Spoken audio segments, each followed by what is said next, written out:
la ficción española en televisión, que es lo que más hemos hablado, lleva ya bastantes años estando bien. O sea, desde el año 94, 95 hasta ahora está bien, lo cual no significa que tenga periodos de un año o dos un poco más bajos, un poco más altos, porque dependes al final de la serie en concreto que se esté estrenando.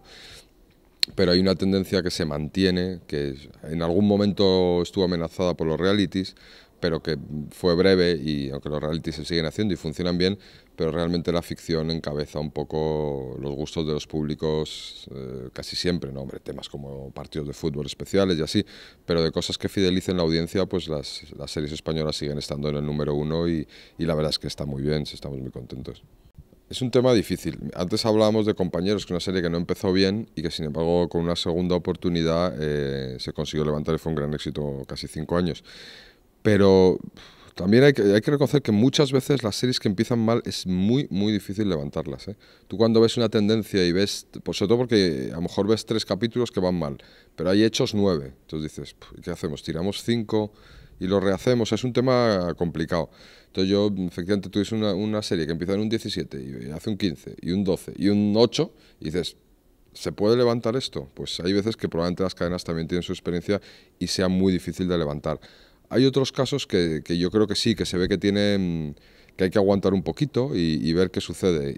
Pero claro, para eso hay que tener mucho ojo, ser muy buen profesional y ver cuáles sí que merecen esa oportunidad un poco más larga en el tiempo y cuáles no. Yo creo que todas no lo merecen, pero sí que alguna más de las que sucede, pues sí que se le podía dar una oportunidad. Antena 3 lo ha hecho a veces, ha emitido 5 capítulos, ha parado la serie y ha vuelto después del verano. Los hombres de Paco fue un caso y fue bien, Lex fue otro caso y fue mal, pero por lo menos lo intentaron, ¿no? Entonces, me parece que esa idea de parar, si lo puedes parar rápido y te puedes permitir costear el dinero, que es mucho, de rehacerla para volverla a presentar 3 meses después, está muy bien, pero económicamente es difícil de mantener eso. A veces es peor que se tumbe en vez de por eso porque no hay dinero. O sea, a mí también me ha pasado. Yo, de hecho, en general he hecho series de bastante larga duración. Pero, por ejemplo, la última, el 2 de mayo, que era una serie que iba bien, que era una serie más muy barata, pues de repente Telemadrid dice que no tiene un duro, que no tiene un duro, que no tiene un duro y que no puede renovarla. Y te vas a tu casa diciendo, joder, una serie que está por encima de la media de la cadena y aún así no, pues económicamente no les es rentable o prefieren gastarse el dinero en otra cosa. En fin, son decisiones particulares. Yo creo que fue un error, pero algo está cambiando porque justo antes de la crisis hubo una tendencia, especialmente de Antena 3, que pretendía hacer series de más calidad. Lo consiga o no, pero de más presupuesto, rodadas en alta definición. Pues por ejemplo, Doctor Mateo yéndose a exteriores, Life on Mars yéndose a los años 70. O sea, había una especie de intentona de hacer cosas de calidad, que luego unas han salido mejor y otras peor. Y claro, esto de la crisis lo ha desbaratado completamente, ¿no? De hecho, antes subió un poco los presupuestos en ese momento, Telecinco no, pero Águila Roja en la 1 también subió los presupuestos. O sea, había como un intento que se ha frustrado rapidísimamente, ¿no? Por culpa de la crisis. Entonces, entre la crisis, el TDT, yo creo que van a bajar mucho los presupuestos de las series, lo cual pues se notará, claro.